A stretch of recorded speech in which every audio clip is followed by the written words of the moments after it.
Don't download Quantum iTrading app before watching this. If you're considering the Quantum iTrading app, pause for a moment. Most people get this wrong. They assume it's a magic solution that guarantees profits through AI, but the surprising truth is that no AI can eliminate market risk, and this app is no exception. Quantum iTrading claims to use artificial intelligence to predict market movements and execute trades automatically. While AI can analyze large datasets and identify trends, it cannot foresee unexpected global events, economic shocks, or sudden market volatility.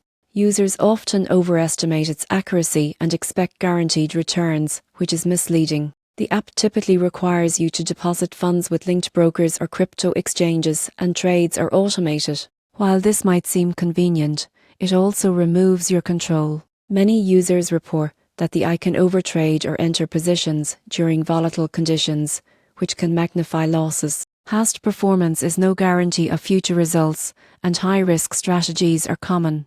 Another concern is transparency. You often don't know the exact strategy the AI uses or the risk parameters. This lack of clarity can make it difficult to assess whether the app aligns with your financial goals or risk tolerance. Additionally, fees and spreads may eat into profits, especially for smaller accounts. In conclusion, don't download Quantum, a trading app, if you're looking for a guaranteed way to make money. It's best viewed as a high-risk tool for experienced traders who understand market volatility and are willing to lose some or all of their investment. For beginners or casual investors, traditional brokers with clear strategies, low fees, and educational resources are far safer and more reliable.